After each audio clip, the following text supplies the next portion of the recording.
স্বাধীনতা ৫৩ বছরে নানাভাবে বৈষম্যর শিকার হয়ে আসছেন সরকারি এবং বেসরকারি। একই কারিকুলাম, একই সিলেবাস এর কাজে নিয়োজিত থেকে সরকারি এবং বেসরকারি শিক্ষকদের মধ্যে রয়েছে পাহাড় সমান বৈষম্য।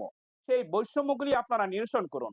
ইতিমধ্যে আপনারা সম্মানিত দর্শক শ্রোতা আপনারা জানেন, শিক্ষকরা কিন্তু প্রস্তুতি নিচ্ছেন। তারা কিন্তু জানুয়ারিতে তারা কিন্তু আন্দোলনে যাচ্ছেন। এতে কি দেশের জন্য কখনো মঙ্গল হতে পারে? শিক্ষকরা কথা হচ্ছে শিক্ষকরা রাজপথে নামবে কেন? শিক্ষকরা দীর্ঘদিন যাবৎ বৈষম্যর শিকার হয়ে আসছেন। তারা তাদের ন্যায্য অধিকার তারা পাচ্ছেন না। তারা বঞ্চিত হচ্ছেন। বঞ্চিত হচ্ছেন কি সেটি হচ্ছে তাদের যে সরকারি এবং বেসরকারি শিক্ষকদের মধ্যে যে বৈষম্য, ৯৭ ভাগ রাষ্ট্রের দায়িত্ব গুরুত্বপূর্ণ দায়িত্ব পালন করেন এমপিভুক্ত শিক্ষকরা। কিন্তু সেই শিক্ষকরা নানাভাবে বৈষম্যর শিকার হয়ে আসছেন। সর্বপ্রথম চাকরিতে যিনি প্রবেশ করেন, ৳১২,৫০০ অথবা ১২ অর্থাৎ ৳১২,৫০০ স্কেলে অনার্স মাস্টার্স কমপ্লিট করে ঢাকা বিশ্ববিদ্যালয় থেকে অনার্স মাস্টার্স কমপ্লিট করে এ মহান পেশায় আসেন। কিন্তু সেখানে ৳১২,৫০০ স্কেলে প্রবেশ করেন। আর একজন সরকারি যিনি শিক্ষক, ঢাকা বিশ্বে একই শিক্ষাগত যোগ্যতা তিনি প্রবেশ করেন ৳১৬,০০০ স্কেলে। সম্মানিত দর্শক শ্রোতা, আমাদের সম্মানিত সহকর্মী শিক্ষকবৃন্দ যারা এই মুহূর্তে রয়েছেন এবং দর্শক শ্রোতাও এই মুহূর্তে আমাদের এই লাইভটিতে রয়েছেন, আপনারা জানেন, জেনে রাখুন যে শিক্ষকরা জাতি গড়ার কারিগরদের স্বাধীনতা ৫৩ বছরে কতটা সম্মানিত করেছেন। যে সরকার এখানে এসেছেন সে সরকারি শিক্ষকদের ব্যবহার করেছেন। শিক্ষকদের সঠিক মর্যাদা দিচ্ছেন না। তারপরে বাড়ি ভাড়া দিচ্ছেন কত? বাড়ি ভাড়া দিচ্ছেন ৳১,০০০। আর একজন সরকারি কর্মকর্তা বা কর্মচারী তিনি পাচ্ছেন মূল বত মূল বেতনের 50% অথবা ৫০ ভাগ। এটি একটি বৈষম্য। আর ৳১,০০০ কোন বাংলাদেশে কোথাও কোন ঘর আছে কিনা? যদি কোথাও থাকে, সরকারের কাছে আমাদের চাওয়া, শিক্ষক সমাজের চাওয়া, আপনারা শিক্ষকদের বাড়ি ভাড়া নিশ্চিত করুন। চিকিৎসা ভাতা, একজন সরকারি কর্মকর্তা কর্মচারী তিনি পান ৳১৫০০, ৳১,৫০০। আর একজন এমপিভুক্ত শিক্ষক তাদেরকে তো অনেক সম্মান দিয়েছেন, ৳৫০০। এটি আপনারা এই যে বৈষম্য, এই বৈষম্যগুলি নিরসন করুন। আপনারা প্রাথমিক শুধু আমরা দেখি, অধিকাংশ সময় আমরা দেখি প্রাথমিক শিক্ষকদের কথা সকলেই বলে। কিন্তু মাধ্যমিক সেক্টরে যে শিক্ষকরা দীর্ঘদিন যাবৎ যে বৈষম্যর শিকার হয়ে আসছে, সেই বৈষম্যর কথা কিন্তু বলছেন না। ১০ম গ্রেডের কথা অন্তর্বর্তীকালীন সরকার তারা কিন্তু তাদের কথা গুরুত্ব দিচ্ছেন। আমরাও বলি তাদের কথা অবশ্যই গুরুত্ব দিন। তারাও বৈষম্যর শিকার। তাদের যে বৈষম্য রয়েছে প্রাথমিক বিদ্যালয়ে, সেই বৈষম্যগুলি আপনারা নিরসন করুন।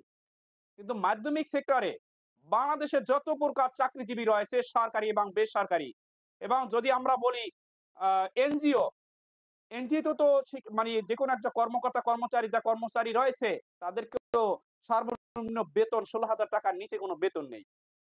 আর একজন মাধ্যমিক সেক্টরে শিক্ষকদের বেতন ৳১২,৫০০। তারপরে উৎসব ভাতা কত দেওয়া হয় আপনারা জানেন।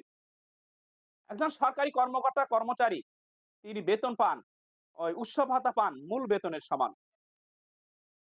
আর একজন এমপিভুক্ত শিক্ষক, জাতি গড়ার মহান কারিগর, যিনি রাষ্ট্রের গুরুত্বপূর্ণ দায়িত্ব পালন করেন, যাদের ছাত্ররা ডিসি, ইউনো, ডিসি, এসপি, সচিব, মন্ত্রী, প্রধানমন্ত্রী হন।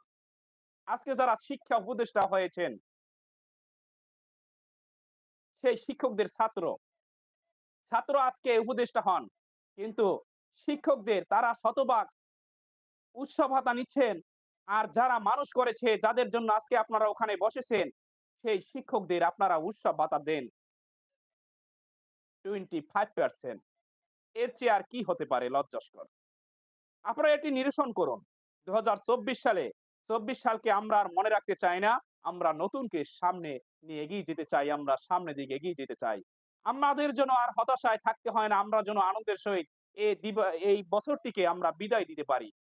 আমরা চাই নতুন বছরকে স্বাগত জানাতে আমরা স্বাগতম জানাবো। কিন্তু শিক্ষকরা কিন্তু ইতিমধ্যে আপনারা জানেন যে প্রস্তুতি নিচ্ছে, তারা রাজপথে নামবেন। কিন্তু এতে কি দেশের জন্য কখনো মঙ্গল বয়ে আনবে? কখনো মঙ্গল বয়ে আনবে না। দেশের জন্য কখনো কল্যাণকর হতে পারে না। এগুলি আপনারা বৈষম্য নিরসন করুন। দ্রুত আপনারা ঘোষণা দিন। ইতিমধ্যে শিক্ষকদের পক্ষ থেকে অন্তর্বর্তীকালীন সরকারের শিক্ষা উপদেষ্টার সাথে যোগাযোগ করা হচ্ছে। তার সাথে লিখিতভাবে তাকে জানানো হয়েছে।